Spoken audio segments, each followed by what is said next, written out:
Listo.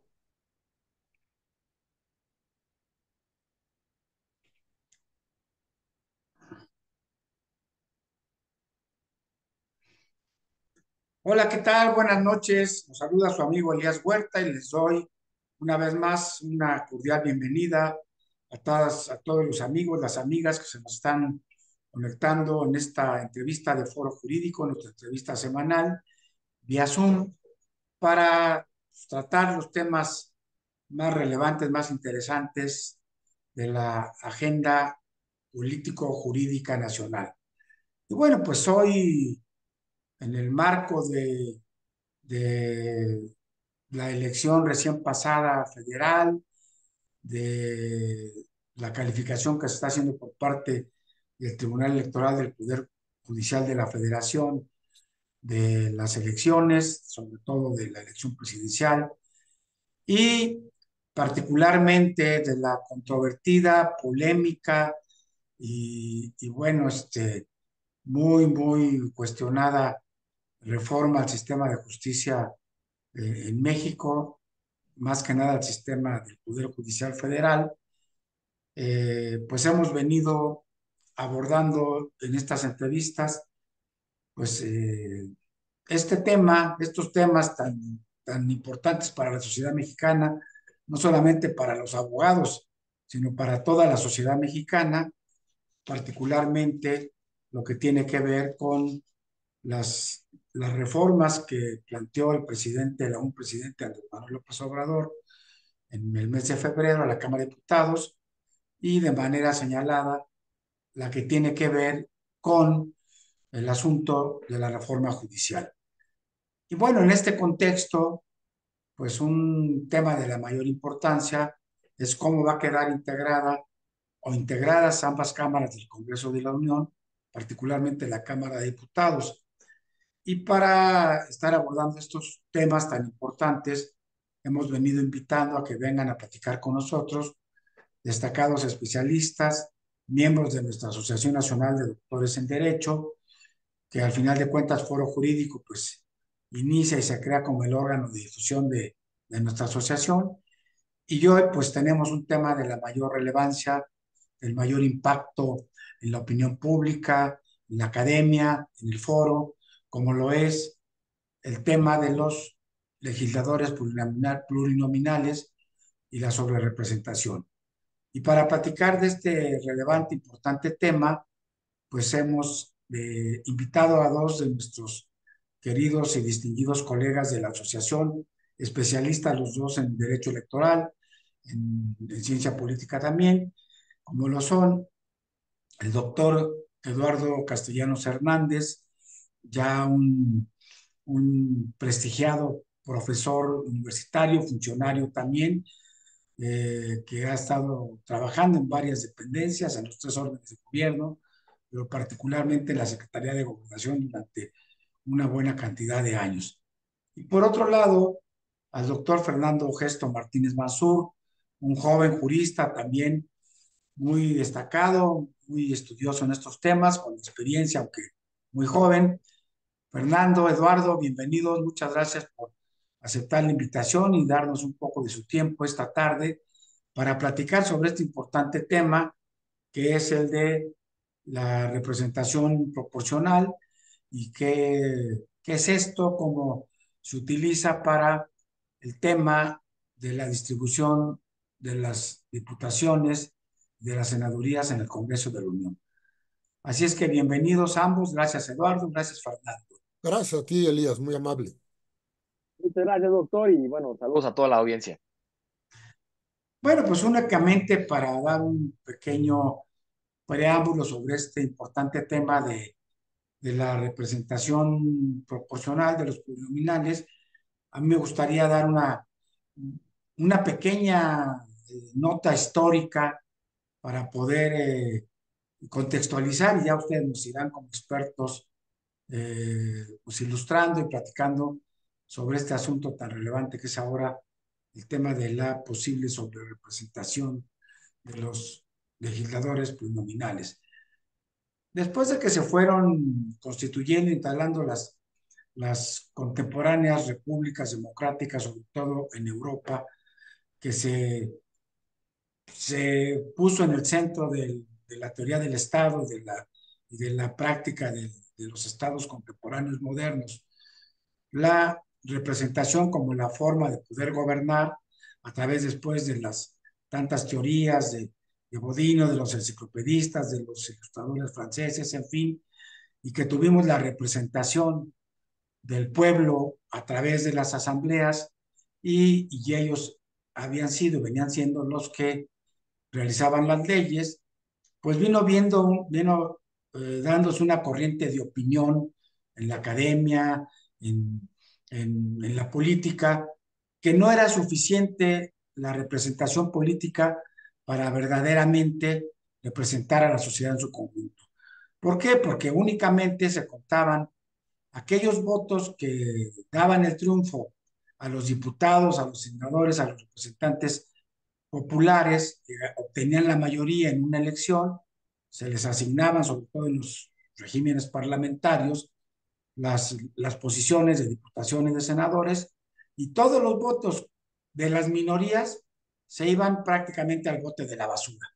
Entonces se llegó a la conclusión ahí por los años de los 1800, en el que ya varios juristas, varios politólogos consideraron que esos votos no podían irse a la basura y que debían de estar representadas las minorías, aunque no fueran la mayoría en los parlamentos, en las cámaras de representantes, y cuando menos deberían tener voz y poder ser representados en las asambleas.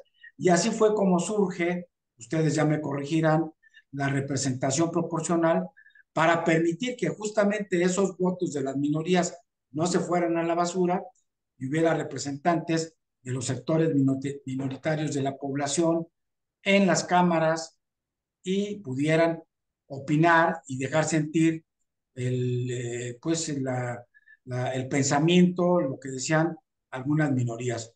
Entonces, en realidad, el origen, el espíritu de la representación proporcional es precisamente dar la posibilidad de que las minorías puedan acceder a los escaños, a los parlamentos, a las cámaras de representantes y que puedan opinar.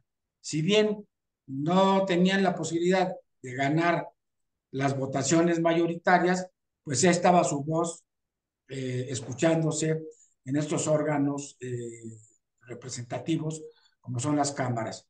Y creo yo que con ese espíritu llega la representación proporcional a México, a nuestra constitución, en el que prácticamente, ya lo platicarán ustedes, pues con los antecedentes de los primeros diputados de partido, empezamos a tener a las minorías, a los partidos minoritarios, que no ganaban a veces en un solo distrito electoral en el país, pero podían ser escuchados en las cámaras, que no ganaban los debates, las votaciones, pero sí el pueblo y la sociedad los escuchaba.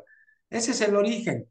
Y ahora, bueno, pues estamos frente a un problema, porque frente a la idea de cambiar la constitución, se está pretendiendo sobre representar al partido en el poder en ambas cámaras del Congreso de la Unión, y lo cual pues tiene implicaciones verdaderamente trascendentes, delicadas y peligrosas, no solamente para los partidos de oposición, sino para toda la sociedad mexicana. Ya nada más para concluir y empezar dándote el uso de la palabra a ti, Fernando, si eres tan gentil, que nos platiques un poco exactamente sobre cuál es ese sistema electoral para repartición de legisladores en México. Comentar que hoy hay una nota muy importante de los empresarios en México que están advirtiendo que van a hacer foros antes de que esta legislatura próxima empiece el 1 de septiembre, perdón, de octubre, y que pues está muy delicado que se apruebe de manera express, precipitadamente, la reforma electoral, básicamente en el tema que tiene que ver con el nombramiento de ministros, magistrados y jueces federales que se presenten a hacer bajo el voto popular, y que esto ahuyentaría las inversiones que ya existen y inhibiría muchas que están por venir a México. De tal suerte que, bueno, pues esta es parte de lo delicado del asunto, porque la posibilidad de hacerlo es justamente una hipótesis de que indebida o debidamente el poder, el partido mayoritario, Morena y sus aliados, puedan sobre representarse en la Cámara de Diputados fundamentalmente. Pues hecha esta reflexión y esperando tus correcciones de ambos, de tuya, Fernando, de Eduardo, frente a esto, ¿qué es lo que nos pueden ilustrar y opinar hoy sobre este delicado tema para nuestra audiencia de Foro Jurídico? Adelante, Fernando, por favor. Muchísimas gracias, doctor Huerta. Y bueno, saludo al doctor Castellanos, que seguramente él nos ilustrará sobre la historia del derecho constitucional en México, que es un experto. Yo me gustaría solamente pues empezar a señalar algunas cuestiones muy fundamentales y básicas que tenemos que entender para saber dónde estamos parados, ¿no? Al final de cuentas, bueno, primero que nada agradecer a Foro Jurídico, saludar a todo el público y que estamos en un momento crucial para nuestro sistema democrático en México, en donde pues hay posibilidad de que una fuerza política, más allá de un partido político, sino una fuerza política, tenga la mayoría calificada para reformar nuestra constitución y realmente ser un poder constituyente sin tener que discutir o dialogar con la oposición, lo cual me parece que no es sano para ninguna democracia. Ahora, me gustaría primero pues señalar que nosotros en México tenemos un sistema electoral en el tema del poder legislativo mixto o híbrido. ¿Qué quiere decir? Que tenemos dos formas de elegir a nuestros legisladores. Tenemos un primer principio, que es el principio de mayoría relativa, que el de mayoría relativa es cuando una diputación o una senaduría gana una elección por votos. A nivel de diputaciones tenemos 300 distritos electorales, a nivel senadurías tenemos 64 senadurías y que el que tenga más votos ganan la elección. En ese momento pueden competir las candidaturas por medio de partidos políticos individuales o por medio de coaliciones electorales. Esto es lo que pues celebramos el 2 de junio y los que ganaron por 1 o por 1,000 o por 10,000 votos son los que tienen la constancia de mayoría y tienen una curul. Ese es un primer principio que tenemos y que protege nuestra constitución de mayoría relativa. Sin embargo, a partir de 1963, ¿no? Empezamos a ver que este sistema electoral que solamente era por mayoría relativa, pues le daba totalmente ventaja al partido hegemónico, en ese momento al PRI, y que todos los distritos electorales los ganaba el Partido Revolucionario Institucional porque tenía mayoría. Y como usted dijo muy bien, doctor, el tema de qué pasaba con los votos de la minoría, pues iban a la basura, realmente no valían esos votos de la minoría política. Sin embargo, no quería decir que esos votos no valieran nada. Y fue cuando se empezaron a crear los famosos diputados de partido. Fue en 1977 cuando se introdujo en nuestro sistema electoral el principio de representación proporcional. ¿Qué significa el principio de representación proporcional? Que se asignan curules de acuerdo al porcentaje de votos que se tenga por partido político. ¿Sí? Esto es importante porque se le está dando voz y voto a las minorías políticas que, si bien es cierto, no ganaban elecciones por voto o por mayoría relativa, podía ser que en una elección de un distrito por diputado, vamos a suponer que el PRI en un universo de 100 votos tuviera 51 votos, mientras que la oposición tuviera 49 votos, se quedaba sin nada. Entonces, la oposición buscó que esos 49 votos tuvieran una representación en el poder legislativo. Y fue a través de la figura de la representación proporcional que se logró garantizar que las minorías políticas pudieran estar representadas en el Congreso. Y que aunque no lograra los votos que le hicieran ganar elecciones de mayoría relativa, que la voz y la voluntad de la ciudadanía que se había expresado por estos partidos, que no habían tenido la mayoría relativa, pudieran tener una representatividad. Entonces, podemos decir que en nuestro sistema mexicano desde 1977 tenemos este sistema mixto, que tenemos la mayoría relativa y la representación proporcional. Pero eso es algo que quiero dejar muy en claro en esta primera intervención, que la representación proporcional, la finalidad del constituyente permanente es que las minorías pudieran integrar los órganos legislativos, es decir, que hubiera pluralidad de nuestros órganos legislativos. El principio de pluralidad política o de pluralismo político se insertó en nuestra Constitución y eso fue a través de la representación proporcional. La finalidad de la representación proporcional es que los partidos minoritarios que no hubieran obtenido los triunfos en las elecciones de mayoría relativa, pero que tuvieran un cierto grado de representatividad, pudieran tener diputaciones y senadurías que fueran representados en el Congreso de la Unión. La representación proporcional no fue para darle más representación a los partidos mayoritarios, sino fue para darle una representación a los partidos políticos que no habían obtenido los triunfos en mayoría relativa, que podríamos decir minoritarios, pero que sí tenían cierta representatividad ante la votación de la ciudadanía. Podemos decir que la representación proporcional fue un resultado de las exigencias de la oposición, pero que también fue un resultado o una consecuencia de la exigencia de la ciudadanía que no votaba por el partido hegemónico, pero que decía, tengo que estar representado en el Congreso de la Unión, y fue a partir de la representación proporcional que se logró que se caminara a una representación más proporcional al voto de la ciudadanía. Más equitativa. Gracias, Fernando.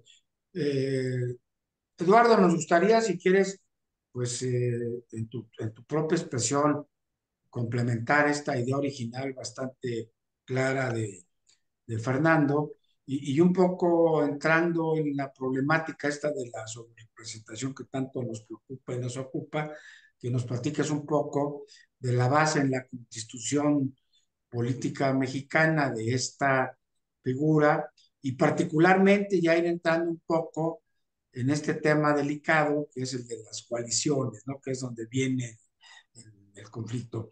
Antes que nada, pues lo omití porque rápidamente entramos en materia, es un tema que nos apasiona mucho, pero comentar, ya lo dije yo, tanto Fernando como Eduardo Castellanos son doctores en Derecho, miembros de la Asociación Nacional de Doctores en Derecho, profesores ambos de diferentes universidades, particularmente de nuestra Facultad de Derecho de la Universidad Nacional Autónoma de México, y que ambos tienen pues estudios de posgrado también en otras materias, investigadores, tratadistas, funcionarios, en el caso de Fernando, que ha trabajado en el Tribunal Electoral del Poder Judicial de la Federación, que ha sido parte de órganos de observación y de justicia transicional, por ejemplo, en la OEA y en institutos de la ONU, en áreas de la ONU. Y bueno, y Eduardo, que como ya decía yo al principio, pues ha sido servidor público en los tres órdenes de gobierno a nivel federal, estatal y municipal, y también un destacado profesor universitario e investigador con 3 doctorados en ciencia política, en derecho, en fin. Adelante, Eduardo, pues únicamente por decir algunos de los datos que dan fe de la relevancia que tiene que ustedes nos estén ilustrando sobre este tema. ¿Qué nos Muchas podrías gracias, Elías, muy platicar del... gentil. Te agradezco mucho la invitación. Me congratulo mucho de compartir esta mesa de reflexión con mi querido amigo Fernando Ogesto Martínez Mansur. Y desde luego no dejo de enviarle un saludo muy cariñoso a mi otro colega y amigo también muy querido, Fernando Ogesto Martínez Porcas. Desde luego saludo a todos nuestros colegas de la asociación que nos están siguiendo y entro directamente en materia. Ya ustedes hablaron los dos de las tres grandes familias de sistemas electorales, el sistema de mayoría relativa, el sistema de representación proporcional y los sistemas mixtos. Y también ya adelantaron ustedes dos que nosotros tuvimos en la Constitución de 17 originalmente solo el sistema de mayoría y que en la reforma de 1963 con el presidente López Mateos se introdujo la figura de los diputados de partido y que luego en la reforma de 1977 del presidente López Portillo, siendo secretario de Gobernación don Jesús Reyes Heroles, se introduce el sistema mixto con dominante mayoritario, al que ya se ha referido puntualmente Fernando Gesto. ¿Y qué tenemos después?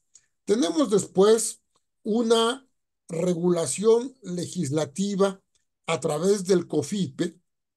Desde luego, las reglas básicas de la asignación de diputados de representación proporcional, como también ya se comentó, se señala en la reforma de 77. Y al rato voy a entrar al detalle si el tiempo nos lo permite.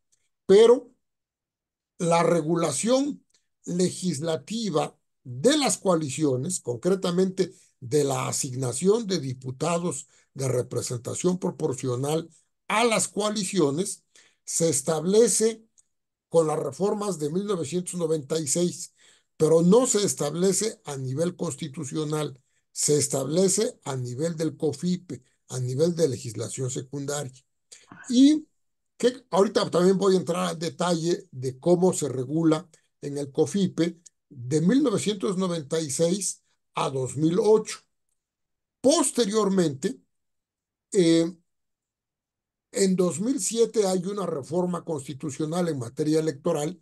Esa reforma no aborda a nivel constitucional el tema de coaliciones, pero da pie a que al año siguiente, en 2008, haya un nuevo COFIPE. El COFIPE, reitero, desde el primer COFIPE, el COFIPE de 1990, de la época de Salinas de Gortari, regulaba puntualmente la asignación de diputados de representación proporcional y dejaba la transferencia de votos a los convenios de coalición entre los partidos coaligados. Esta libertad tan amplia que tienen los partidos coaligados para transferirse votos se regula puntualmente en las reformas de 1996 y desde luego se regula puntualmente en el COFIPE de 1996 a 2008. Pero la reforma constitucional de 2007 fue omisa en la regulación constitucional de las coaliciones, concretamente de la asignación de diputados de RP a las coaliciones, como sí lo venía haciendo el COFIPE anterior, a través de diferentes reformas, que también si hay tiempo voy a entrar al detalle de esas reformas. ¿Qué cosa es lo que pasa con Pacto por México y la reforma constitucional de 2014, ya en la época del presidente Peña Nieto?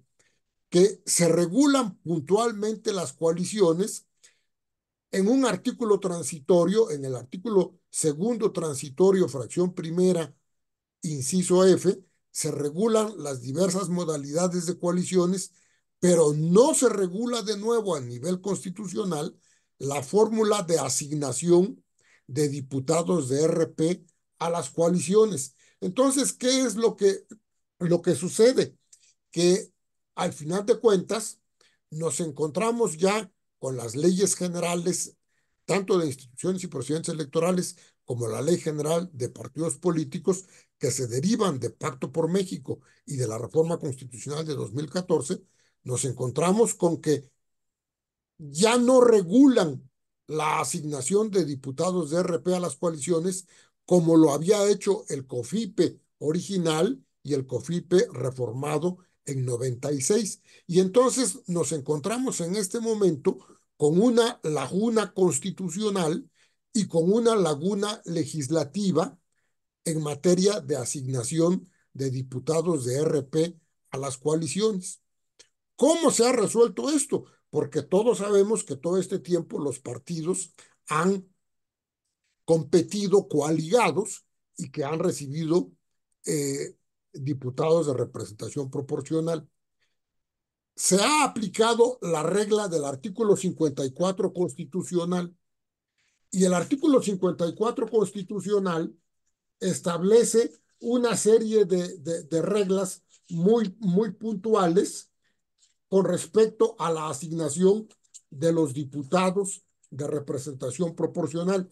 El 54 establece las siguientes reglas: postular candidatos a diputados por mayoría relativa en por lo menos 200 distritos electorales uninominales.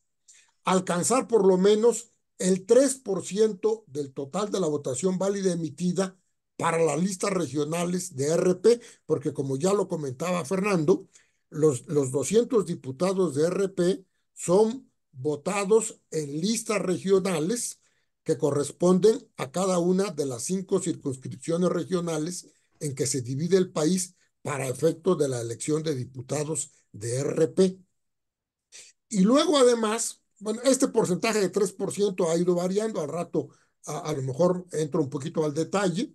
Además, la asignación de diputados de RP se hará de acuerdo con su votación nacional emitida y entonces vamos a tener la fórmula de cociente natural y resto mayor, que al rato entraré un poquito al detalle de esa fórmula.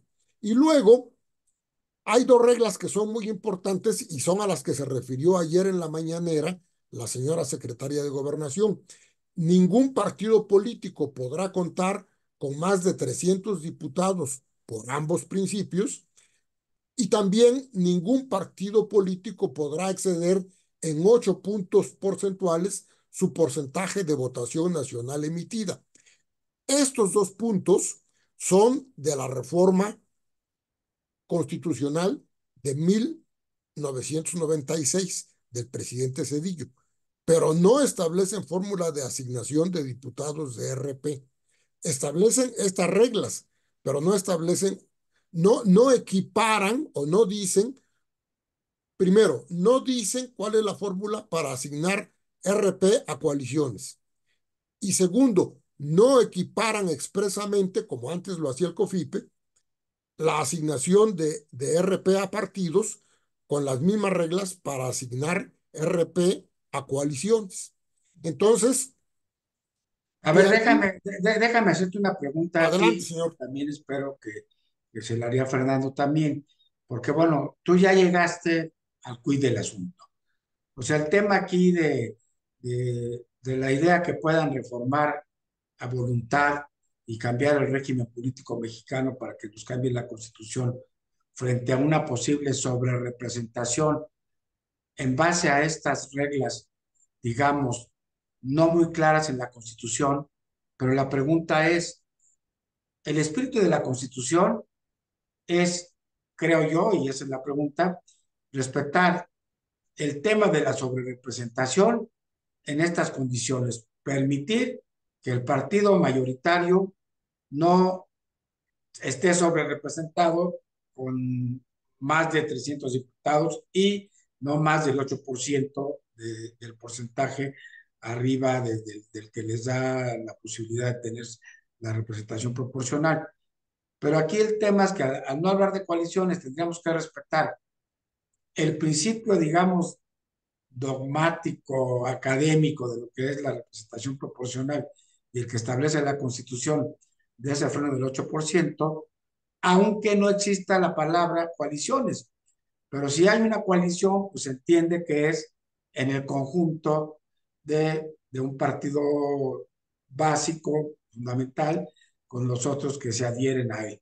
Entonces, una respuesta rápida frente a esto para que le demos oportunidad a Fernando.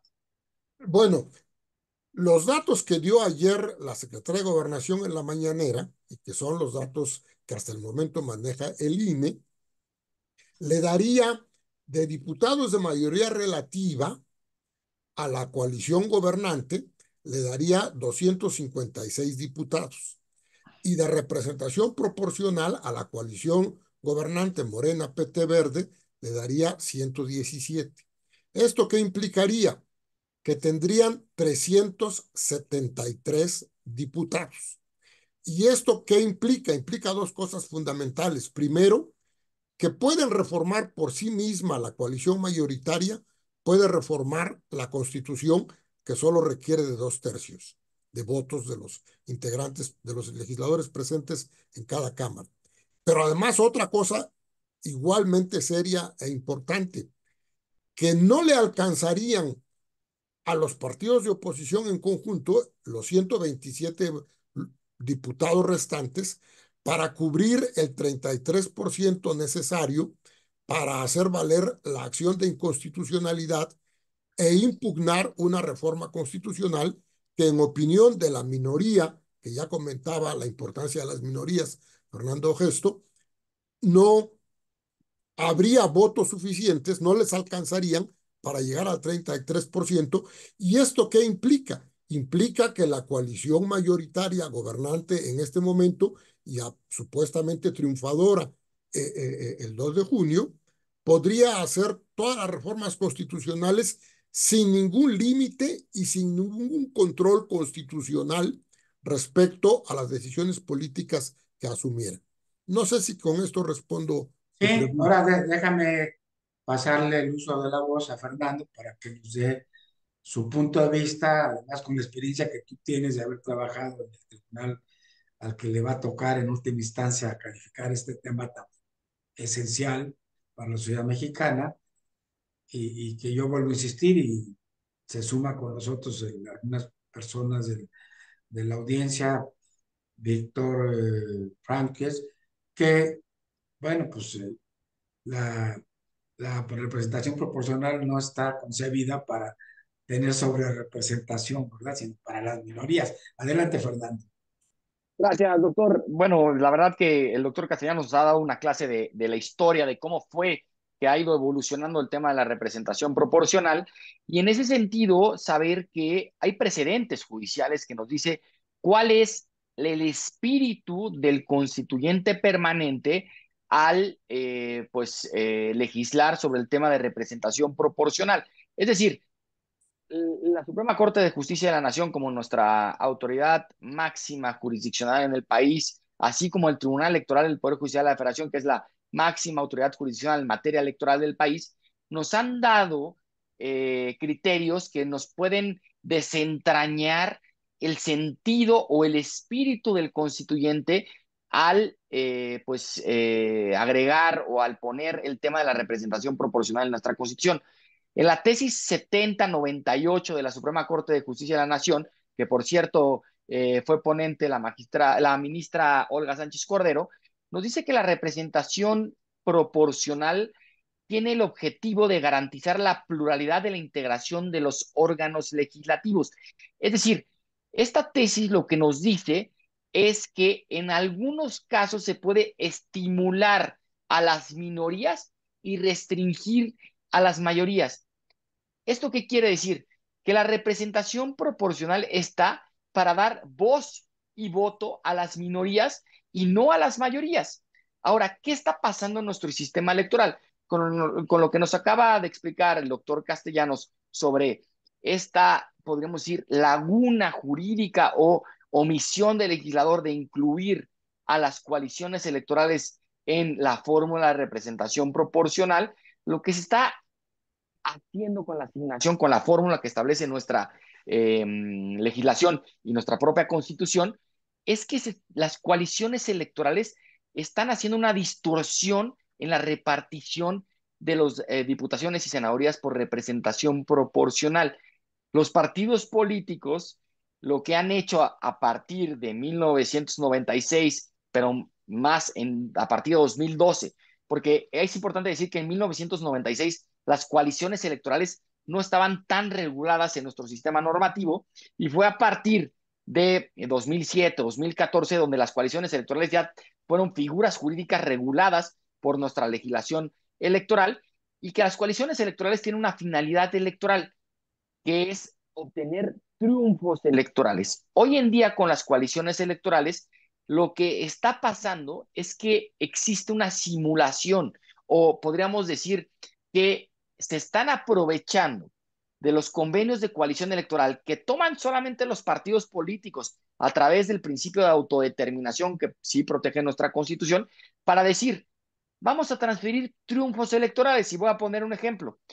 En la coalición electoral sigamos haciendo historia, ¿no? Que formada por Morena, PT y Partido Verde, en el convenio de coalición se reparten las candidaturas o se siglan las candidaturas de cada distrito electoral.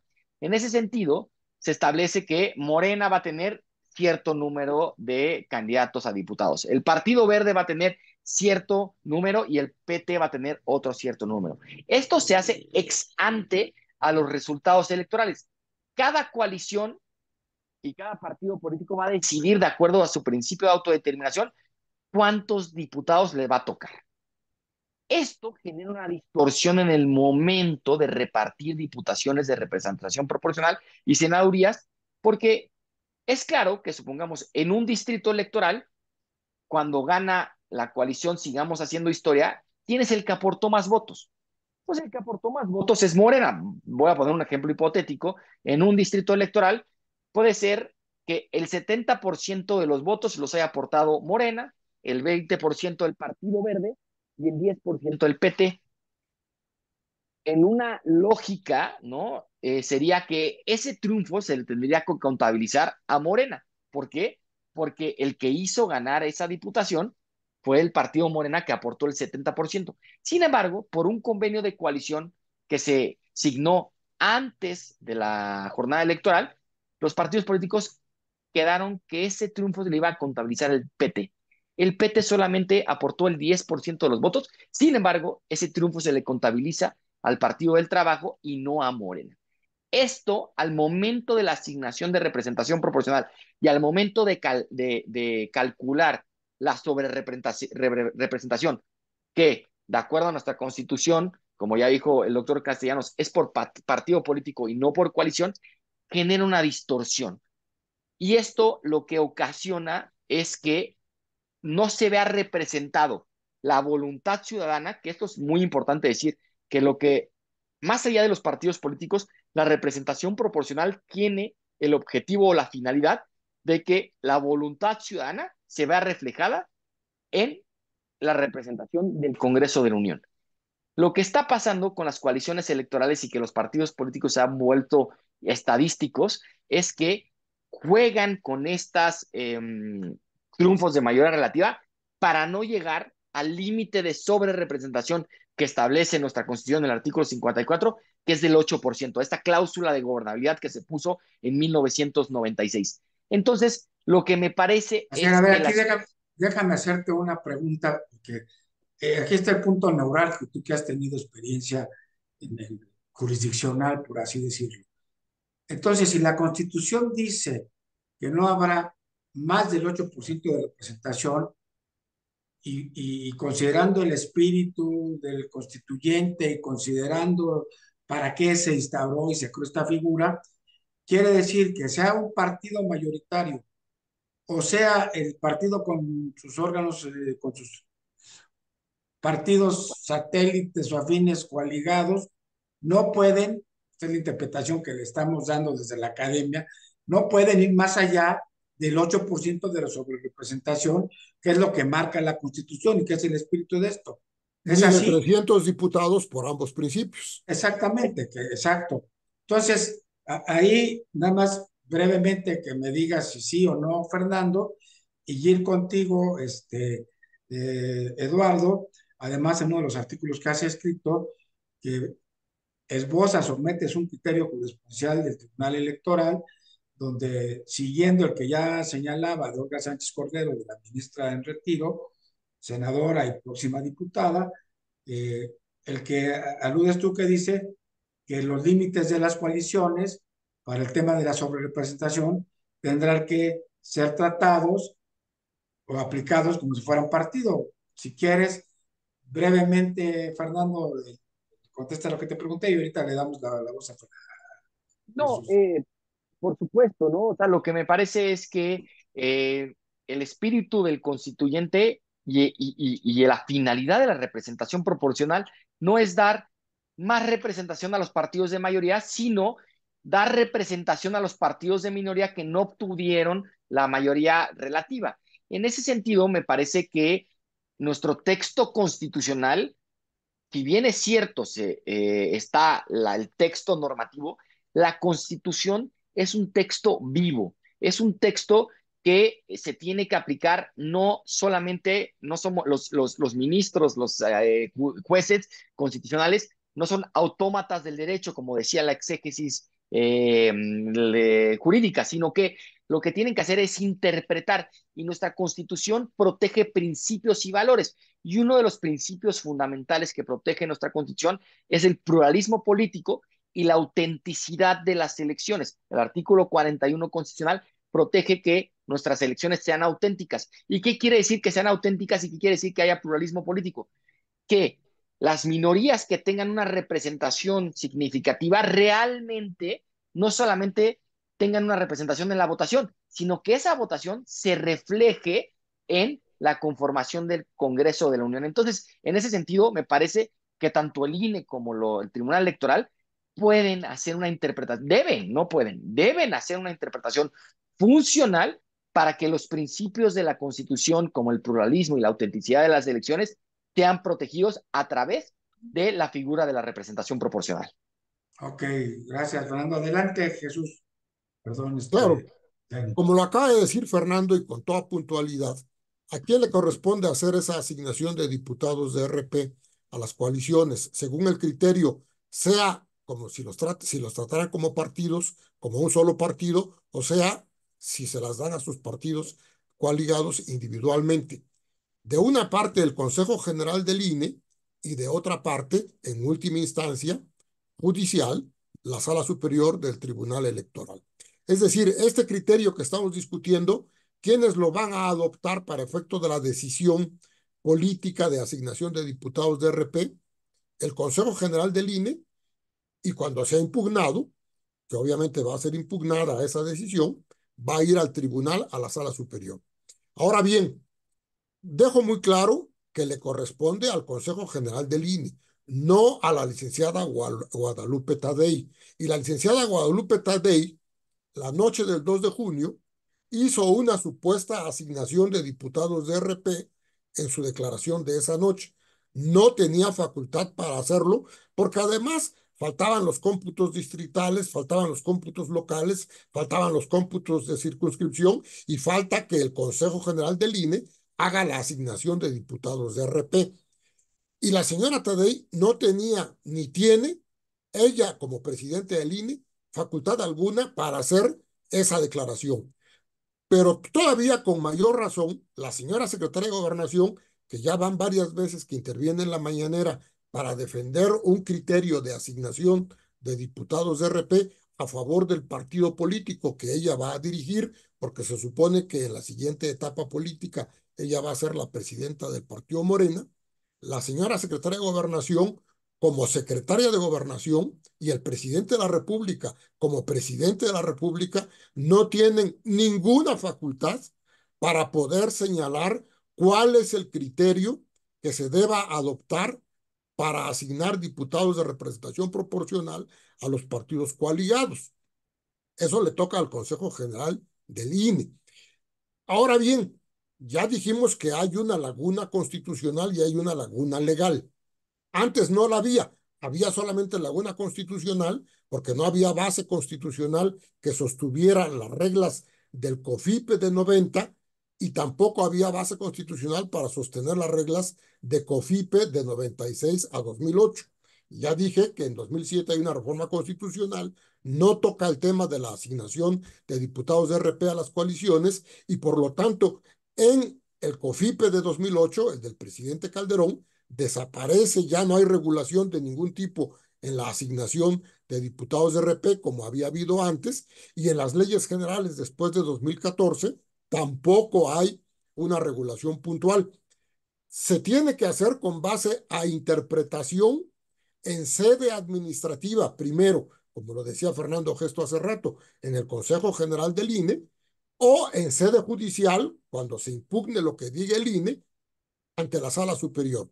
Ahora bien, si da tiempo, porque ya se nos están acabando los minutos, yo diría solamente que los argumentos en caso de falta de ley o disposición expresa, la doctrina sobre argumentación e interpretación jurídica establece para el caso de laguna legislativa tres argumentos. El argumento por analogía, el argumento a fortiori y el argumento a partir de los principios. Y el argumento por analogía consiste en justificar, trasladar la solución prevista para un caso a otro distinto. La solución que se había dado en el COFIPE de 1960 o en el COFIPE de 1996 se puede trasladar a la situación actual. Allí habría que decidir entre transferir votos y diputados de RP entre los partidos coaligados o tratar a las coaliciones como un solo partido. Eso es lo que, en el caso del argumento por analogía. En el caso del argumento a fortiori, que consiste en justificar trasladar la solución prevista para un caso a otro distinto, no regulado por el ordenamiento, pero aplicable por mayoría de razón, ahí habría que distinguir entre disposiciones aplicables a partidos, también se aplican a coaliciones, o a fortiori se aplican lo de los partidos, independientemente de que esto entrañe, como ya se ha comentado aquí, una regresión democrática, o se aplica a las coaliciones, y esto va a entrar, como también ya lo ha explicado muy bien Fernando Gesto y tú también, implica una progresividad democrática y el respeto al espíritu de la Constitución. Y finalmente, el otro argumento es el argumento a partir de los principios, que consiste en la utilización de los principios para la integración e interpretación del derecho. Y en este caso tenemos que distinguir entre dos principios igualmente valiosos: democracia o gobernanza, que en la práctica implica, le dan una mayoría calificada a la coalición gobernante, que supuestamente ganó de forma mayoritaria, para que tenga dos tercios de la votación en las cámaras y pueda reformar la Constitución sin ningún límite, o por el contrario, vamos por el principio democrático y entonces se asigna a los diputados de RP como si fueran partidos, las coaliciones. Y se le aplican estas dos reglas: no más de 300 y no más del 8%. Muy bien, pues está muy claro, pero parece ser que no quieren por ahí. Fernando, ¿cómo evitar la sobrerepresentación? Y en su caso, ¿cuáles serían las consecuencias de que esta se dé?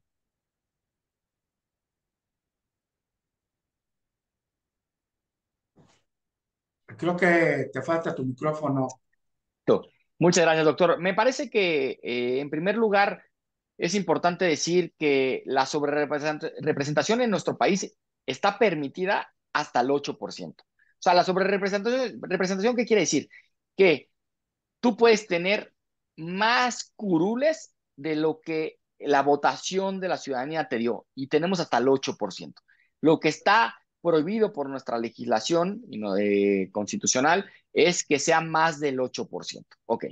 Ahora, ¿cómo evitar esta sobrerepresentación que tiene hoy la fuerza política del gobierno? La fuerza política del gobierno, estamos hablando de tres partidos: Partido Verde, Partido del Trabajo y Partido Morena, que formaron una coalición. Pues bueno, se están vislumbrando dos posturas. Ya lo explicó también el doctor Castellanos con estos argumentos jurídicos que nos ayudan sobre todo para dilucidar o desentrañar este conflicto.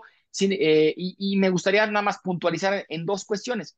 Hoy en día se establece que ante la omisión legislativa que tiene el artículo 54 constitucional y nuestras leyes secundarias de incluir a las coaliciones electorales para el tema de la sobrerepresentación, es decir, que tendríamos que hacer el cálculo de la sobrerepresentación no por partidos políticos independientemente, sino por coaliciones electorales, por los que los triunfos de mayoría relativa se deben de contabilizar a toda la coalición y no a los partidos que el convenio de coalición sigla.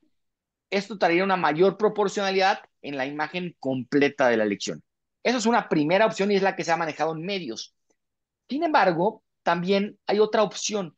La Sala Regional Toluca, del Tribunal Electoral del Poder Judicial de la Federación, en el expediente Sala Toluca JRC 182-2021, que fue en la elección de Hidalgo, en la elección de Hidalgo lo que pasó fue que se repartieron diputaciones de representación proporcional y le tocaron solamente diputaciones de representación proporcional a los dos partidos que habían obtenido más votos, a Morena y al PRI. Y a todos los demás no les tocó ninguna curul.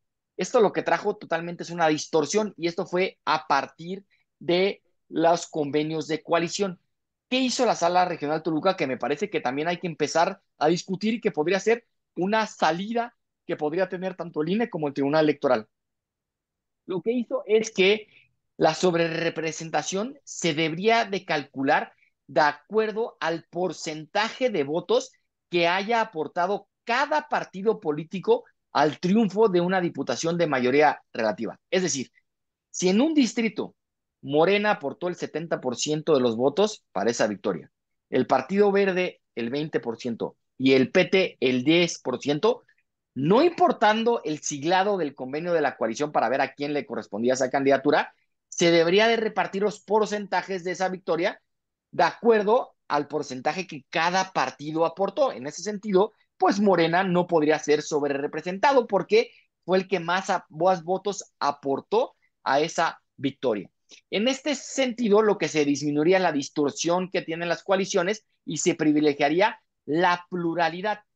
Entonces, me parece que sí hay oportunidad, sí hay una interpretación que puede dar tanto el INE, porque el Tribunal Electoral en el 2021 le dijo al INE, tú eres el organismo facultado para aplicar el tema de la sobrerepresentación, no de forma literal, sino no solamente de forma formal, sino realmente de una interpretación funcional para que se garantice que los partidos no están sobre representados, y eso lo hizo a partir del tema de la afiliación efectiva. Y entonces, en un primer momento, me parece que el INE tiene una responsabilidad democrática, y también después el Tribunal Electoral del Poder Judicial de la Federación, en específico Sala Superior, una función correctiva. La justicia constitucional, en este caso la justicia electoral constitucional, y los jueces constitucionales electorales tienen una encomienda de corregir las desigualdades que la ley nos da. Las brechas de desigualdad que la interpretación literal de las normas jurídicas le da a un caso en concreto, por ejemplo, en este caso, la sobrerepresentación, puede ser corregida por los operadores de la norma constitucional. En un primer momento por el INE y en un segundo momento por el Tribunal Electoral del Poder Judicial de la Federación. En ese sentido, me parece que sí hay una responsabilidad democrática de estos dos instituciones, baluartes y pilares de nuestra democracia electoral, para que se respete el espíritu del constituyente y la finalidad de la representación proporcional, que no es dar más diputaciones y más senadurías a los partidos de mayoría, sino que es al contrario, dar oportunidad a que los partidos de minoría puedan tener representación ante el Congreso de la Unión. Y esto no es una finalidad para los partidos políticos, lo repito, esto es una finalidad para que la voluntad ciudadana que decidieron votar o no votar a favor de la fuerza política del gobierno tengan realmente una representación. Si no, me parece que el fraude no sería a los partidos políticos de oposición, el fraude sería a la ciudadanía. Claro. Nada más así rápido, ¿cuáles son los tiempos, tú que estás muy familiarizado con eso?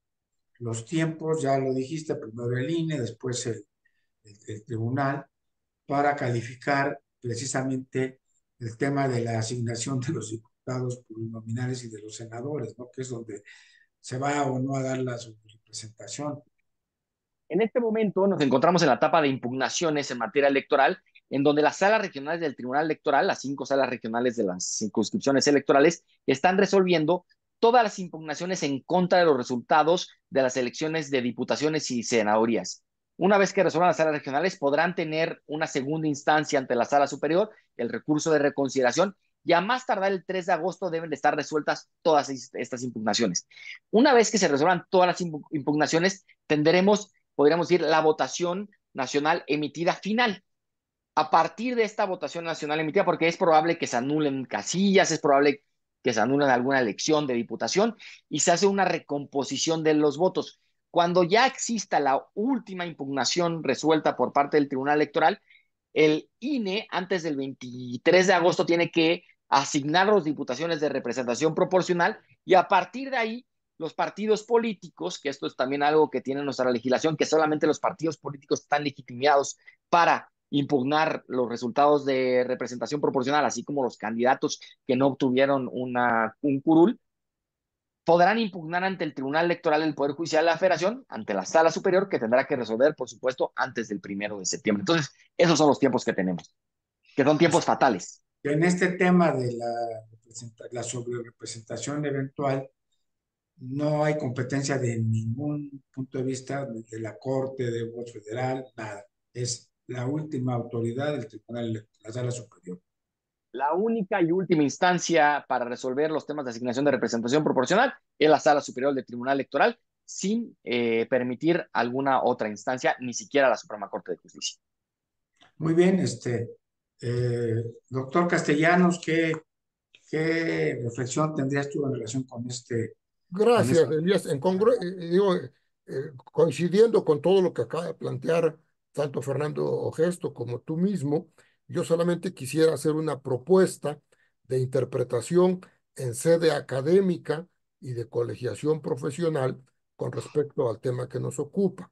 Propongo que, en congruencia con el espíritu de la Constitución, la regla de sobrerepresentación aplicable a los partidos políticos se aplique también a las coaliciones, tanto en sede administrativa como en sede judicial, para que prevalezca el principio de progresividad democrática y no el de regresión democrática, pues se trata de una regla que por sí sola, de no aplicarla a las coaliciones, como ya lo hemos comentado ampliamente aquí, necesariamente conducirá a una presidencia que pasará de un presidencialismo autoritario a un presidencialismo francamente dictatorial.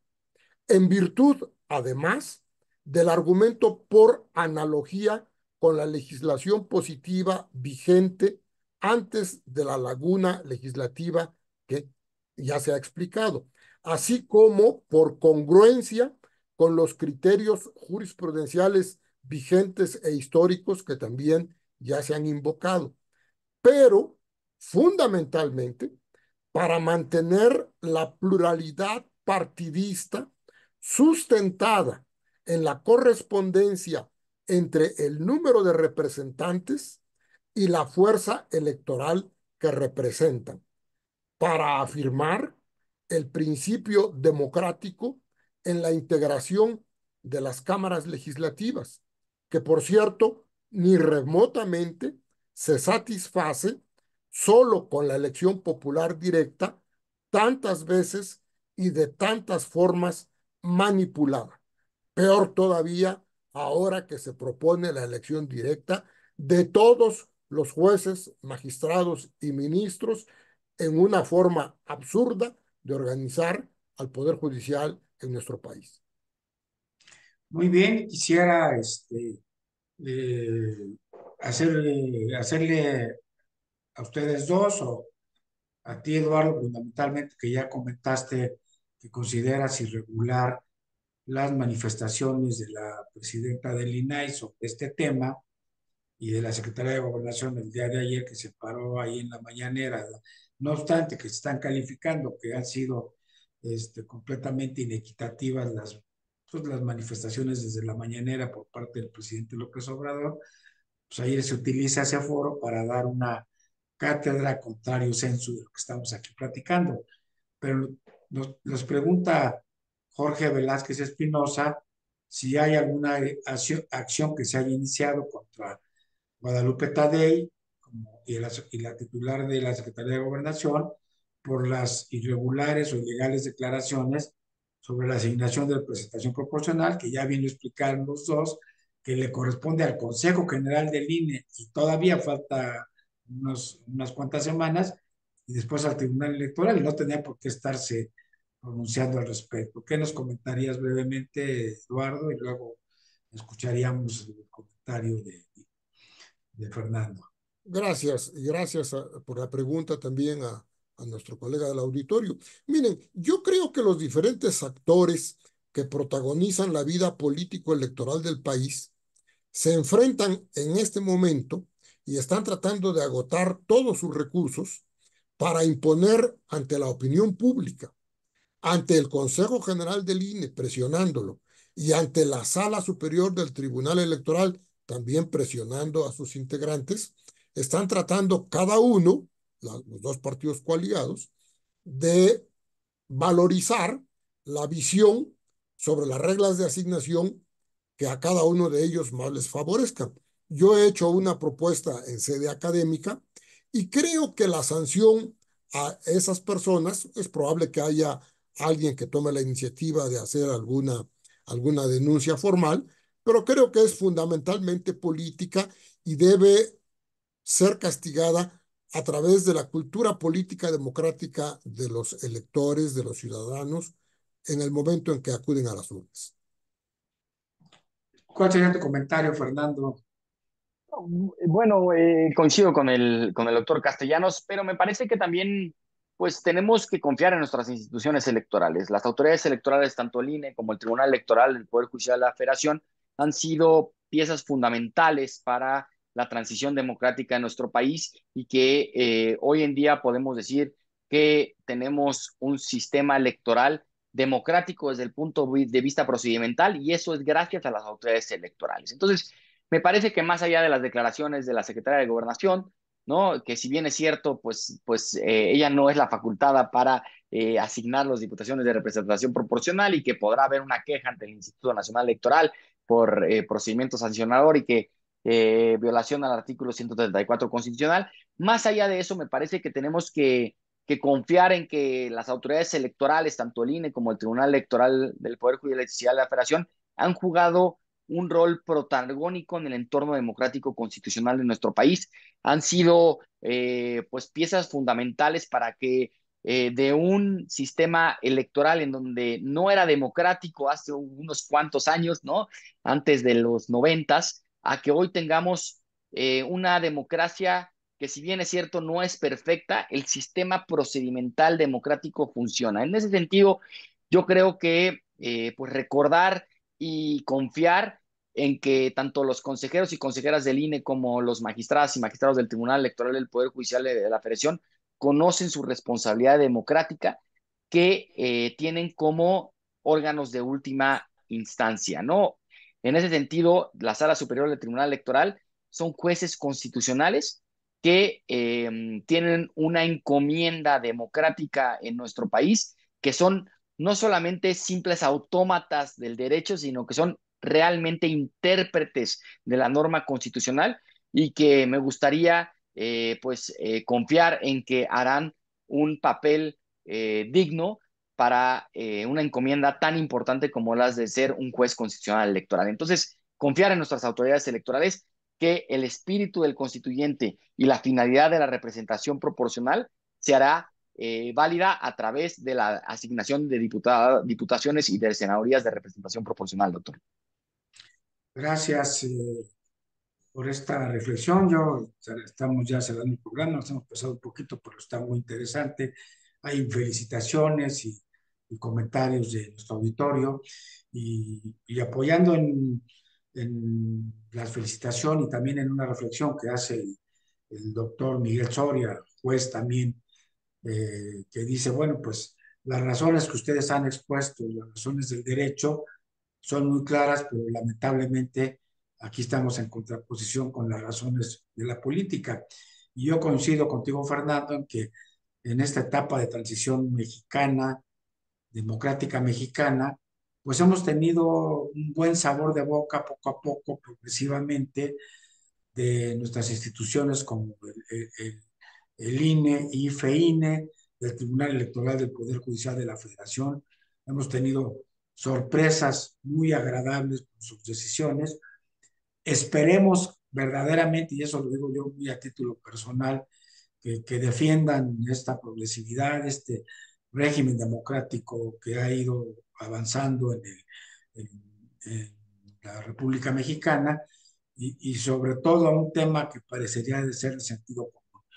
Si esta sobrerepresentación, que legalmente es mi posición personal, no como analista jurisdiccional electoral, sino como académico, como mexicano preocupado por lo que está pasando en nuestro país, si el gran riesgo que hay de darles esta representación, que no merecen, porque la Constitución es muy clara con el 8% de sobrerepresentación, pues está ya la amenaza de que se va a desaparecer el Tribunal Electoral del Poder Judicial de la Federación como está, que se va a desaparecer al INE como está, y yo creo que nadie debería dispararse teniendo la ley en la mano, la razón en la mano, dispararse a la pierna y darles esta sobrerepresentación que no les corresponde para que los desaparezcan. Esta sería mi reflexión muy particular que el sentido común me obliga a expresar. Pues bueno, hemos llegado al fin del programa, nos pasamos un poquito, pero vale la pena. Nuestra audiencia sigue. Les quiero agradecer a todos y a todos los que se están conectando directamente y a través de Facebook Live, que sigan con nosotros y pues pedirles una reflexión final para cerrar esto y desde luego pues que los invitaré a otro programa más adelante cuando estemos ya festejando o lamentando la sobrerepresentación. Empezaríamos contigo, maestro Castellanos, por favor, alguna reflexión final y después contigo, Fernando. Gracias, Elías. Me refiero rápidamente al cambio de régimen político que habría en el país si a una coalición excesivamente sobrerepresentada se le diera la facultad de modificar por sí sola la Constitución sin posibilidad incluso de hacer valer un medio de defensa constitucional como es la acción de inconstitucionalidad.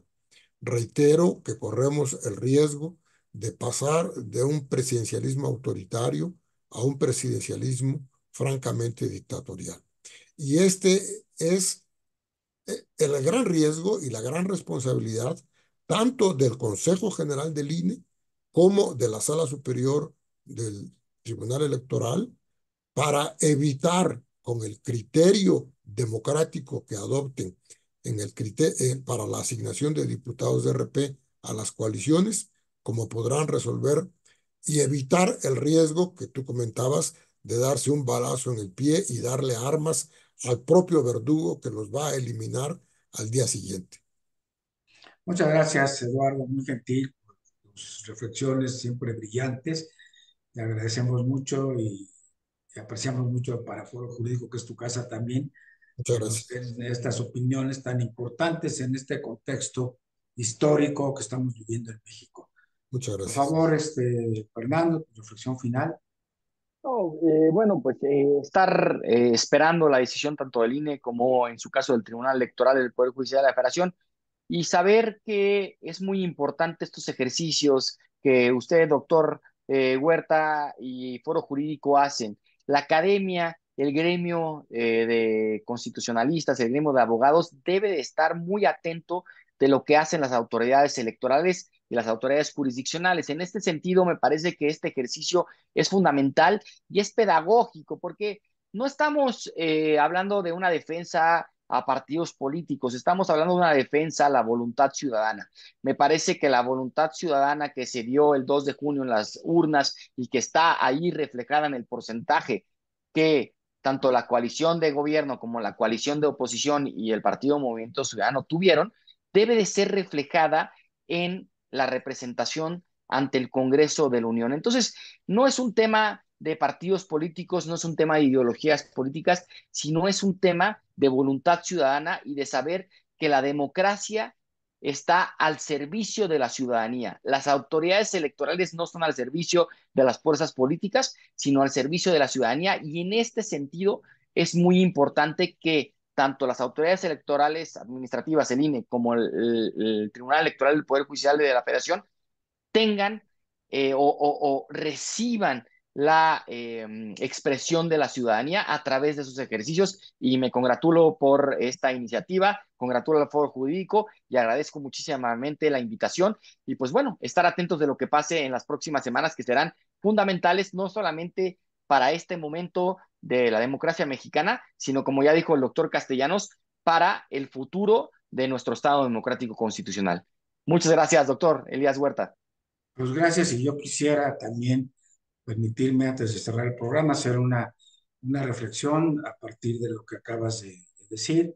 Yo creo que no es solamente la defensa de la voluntad ciudadana, la defensa de nuestro régimen democrático, sino que es este tema de evitar esta sobrerepresentación que le dé una extremada e ilegal mayoría al partido en el poder en las cámaras, porque a lo que nos llevaría es a que cambien al Poder Judicial, lo que implicaría esta reforma judicial que pretenden hacer con esta sobrerepresentación, si la logran imponer desde la vertiente política, sería precisamente desaparecer al único poder que contrapesa a los otros dos y bueno, pues cooptar al Poder Judicial para que así el partido en el poder tuviera, como ya lo tiene el Poder Ejecutivo, el Poder Legislativo y ahora el Poder Judicial, lo que nos llevaría, sin lugar a dudas, a un régimen autoritario en perjuicio de toda la sociedad mexicana.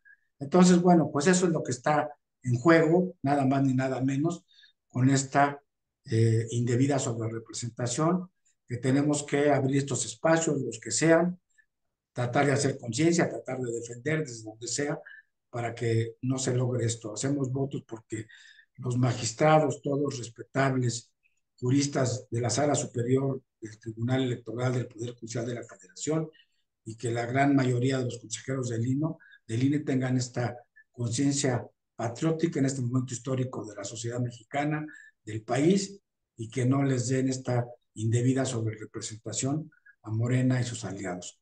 Muchas gracias, gracias a todos los que nos siguieron por Facebook directamente y gracias de manera especial a Eduardo Castellanos y a ti, estimado y querido maestro, por estos tiempos y estos conocimientos tan importantes, mi querido maestro Gesto. Buenas noches a todos y nos vemos el próximo jueves. Por cierto, les adelanto que a propósito de esto y teniendo los espacios también para escuchar pluralmente todas las voces, tenemos invitada a la ministra Loreta para que nos hable sobre la reforma judicial en la entrevista del próximo jueves de Foro Jurídico aquí mismo, de 7 a 8 de la noche, que están desde ahorita cordialmente invitados. Gracias a todos los que se conectaron. Buenas noches y nos vemos el próximo jueves. Muchas gracias.